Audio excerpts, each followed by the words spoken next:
Gold, silver, precious metals are one of the very, very best and safest investments going forward over the next 25 years in an era of collapsing currencies, inflation, possibly hyperinflation, increasing governments, and Western collapse.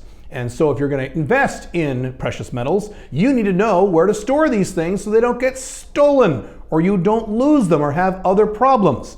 And in several videos I've recommended this, and a lot of you guys requested that I talk more about how to store your gold, your silver, and your other precious metals. So in this video, I'm going to show you exactly how this works and exactly how to do that. Now, really quick, there's a lot of confusion about this. And a lot of guys are wrong about this, and there's a lot of very damaging and false information on the internet about this, so it's very important you understand this topic. So if this is of interest to you, you need to stay to the end of this video so you completely understand this topic, because this is not something you want to do wrong. This is something you want to do right, and do right the first time. I'm Caleb Jones.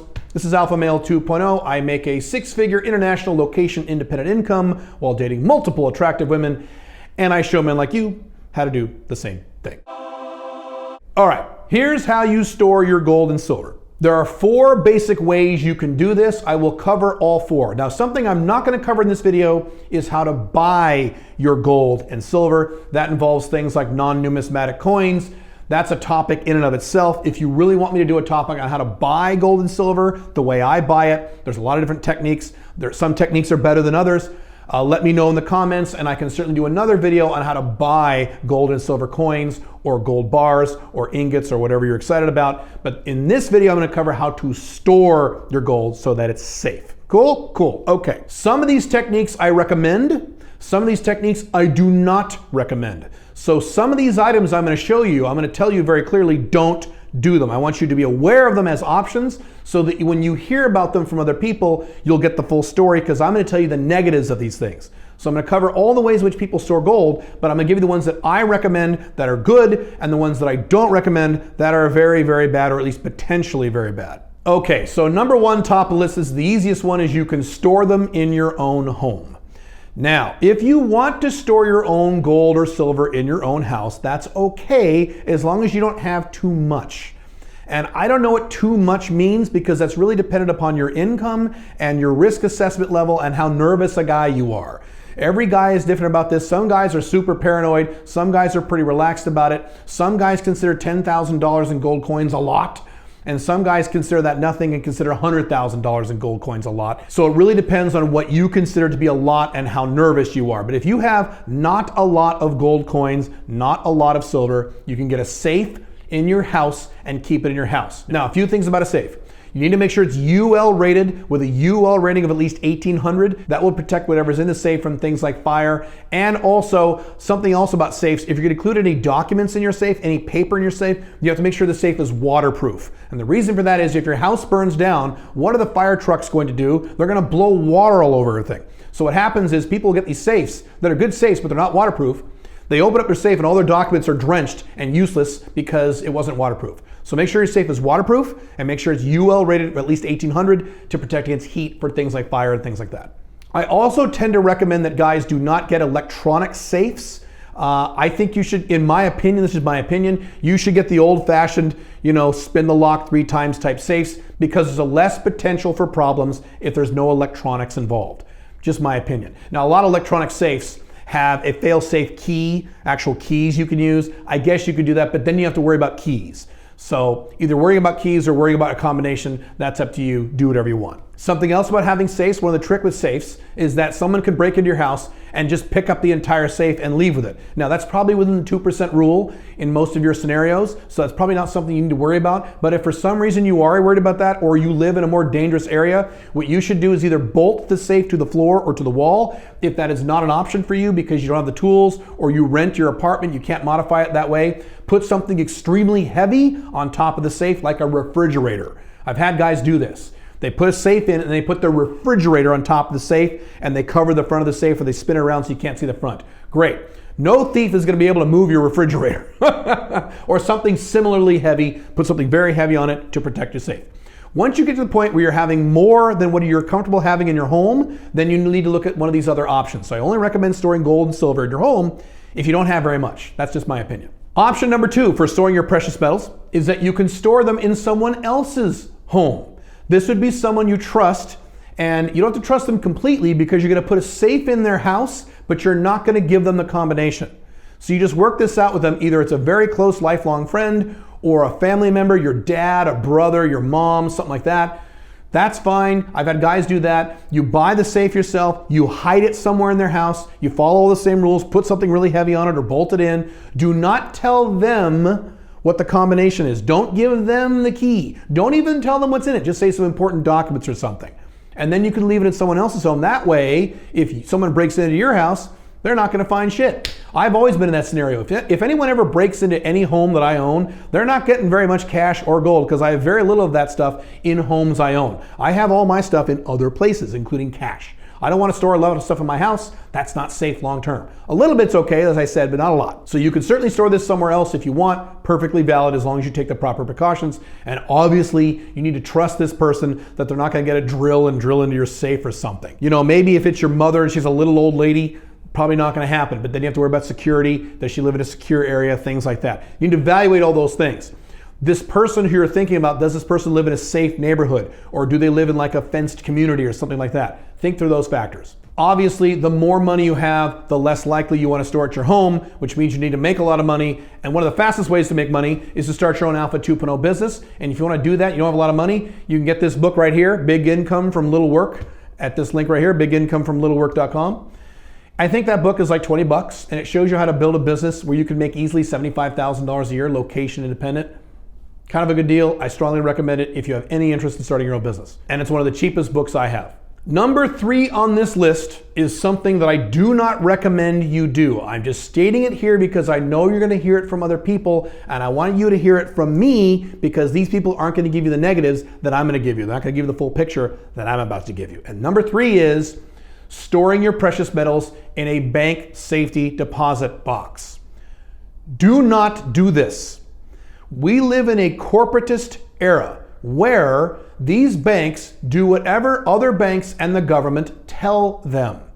I had an experience, I wrote about this many years ago on one of my blogs, many years ago, 20 years ago or so. I was having some financial problems and I fell behind on some bills. And I had a safety deposit box. I had some stuff in there. Thank God that day I had nothing important in there. But I had a safety deposit box at a bank. And one of my creditors very easily found out which bank it was. They walked in with a big drill. They slapped down a piece of paper. And they told the bank, please take us to Caleb Jones's safety deposit box. That's our box now. Get the fuck out of here! And the bank employees, instead of saying, who the fuck are you? Get the fuck out of my face. That's our customer. Go away, which is what they should have said, yes, master, right this way. And they brought them right into the vault and they pointed out my safety deposit box and the guy just drilled it and pulled everything out of the box and took it with him. Perfectly legally. That's the era in which we live. Safety deposit boxes are not safe. Number 1. Any of your creditors, anyone can sue you. The IRS or your non-American equivalent can go right after those things and the bank will say, here you go, take all the stuff out of Joe's safety deposit box, master. These are not places you want to store anything important. I never recommend anyone use any safety deposit box in the Western world. Now, outside of the Western world, then maybe you could. There are certain countries where safety deposit boxes are probably safe, certainly in Asia, perhaps in some parts of South America, the banks that are not beholden to laws like FATCA and other things. So there are some exceptions to this rule outside of the Western world, but you probably live in the Western world, and if that's the case, no safety deposit boxes for you. By the way, here's another reason you don't want to use safety deposit boxes. The Western world is in a state of collapse. One of the first things that's going to collapse in many countries is the banking system. And you're going to wake up one day, most likely, not guaranteed, but most likely in your lifetime, you're going to wake up one day and there will be a run on your bank. And you're going to go down to your bank and there will be a line of 10,000 people trying to get their money out of the bank. If you need something in your safety deposit box on that day, which is the day you're going to need it, good fucking luck. You're going to be fucked. Even if no one ever touches that safety deposit box, you are at risk for anything occurring in the banking system. Now, some countries are more at risk than others for that kind of problem. In Canada, that's probably not a big issue for you. But places like the United States and Europe, where these banks are over leveraged by trillions upon trillions upon trillions upon trillions of dollars, far more than before the 2008 collapse today, and it's going to get worse. Very bad idea. Please do not use bank safety deposit boxes to store your precious metals. If you do, you are insane. You're just asking for problems. Don't do it. I don't care what else you hear from your dad or your uncle or some other random YouTube video. Don't do it. This is not the era in which to do this. If this was the 1950s, that would have been perfectly fine. You live in the collapsing Western world. You cannot trust banks that way. I'm sorry, you can't. By the way, it takes me no pleasure to say these things, but these are the facts. If you want more detail, by the way, on what will happen when the West collapses, which will occur in your lifetime, there's about 6 possible scenarios. I go through all 6 of those scenarios in detail in this video right here. So click that video if you want more detail on exactly what will happen, most likely in one of those 6 scenarios when, not if, when the Western world collapses. By the way, if you like this content, there's something you have to do. You have to subscribe to this channel, click the notification bell, like this video, and leave a comment, even if you disagree with me. That helps you because the more interactivity I get on this content, the more of this content I will do. So if you like this content and you want more of it, do those 4 things, help me out, and then I'll help you out. Very simple. Okay, last and best technique, although the most complicated technique to store your precious metals, and that is to use a professional vault or a vault service or a storage service. This is not a bank. This is a big vault or a big warehouse type company where they actually physically store precious metal for you. And they do it as a service. It's not a bank. They're not beholden to a lot of laws banks have. There will never be a bank run on these vault services because they're not banks. They don't store cash. They just store people's personal belongings, usually precious metals. And there are many vault services all over the world, particularly outside the Western world, which are the ones you want to use, that are very, very safe, very well run, and very, very private. Now, important to understand how this works. When you use one of these services, there are 2 types of precious metals that you can buy into. One is called allocated metals and one is called pooled metals. So the difference is this, and it's a big difference. Pooled systems mean that you go to this vault, you give them money, they give you back gold, but they don't actually give you the physical gold. They just have a big mountain of gold in their vault and they say, okay, based on what you just gave us, 12% of that money is yours. And if you ever want your money back, they just give you the money back based on the sale price of the gold or silver or whatever it is you're doing. But there's not any physical gold that you particularly own. You just own a percentage of a pool. There's nothing wrong with doing that. It's just not ideal, but it is easier and it is a lot cheaper. What is more expensive and better, if you can afford it, is allocated gold or allocated storage. And that means that you give them money. Let's say you give them $25,000, whatever, it doesn't really matter what the number is. You give them $25,000. They literally take $25,000 of gold coins, they put them in a bag, they put your name on it, they put it in a little locker that's just for you, and that's yours. And you can literally walk into the vault anytime you want and say, give me my gold, and they'll say, yes, sir, and they'll go in the back, get the bag, and hand it to you. It's literally your gold. So it's almost the same thing as having the gold in someone else's house, except it's protected. And the security of these places is incredible. The security is insane. It's better than the CIA. These places are awesome.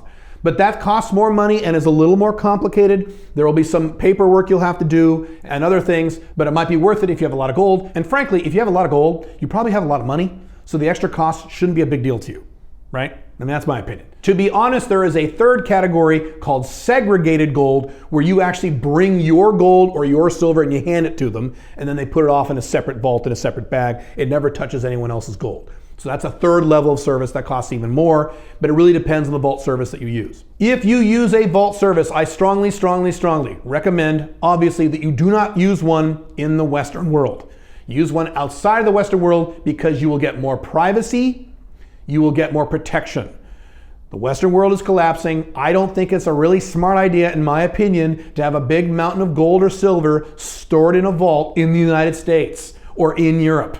Not a great idea. Yes, I realize Switzerland is known for that, but Switzerland isn't what it used to be. It's part of collapsing Europe. I'm sorry. In terms of what vault services to use, that is a very complicated topic. That's probably not even a topic I can talk about publicly. If you're super interested in that, you should join the SMIC program at joinsmic.com so I can actually coach with you. Or if it's between October and December, you can join the Focus program, then I can coach with you one-on-one.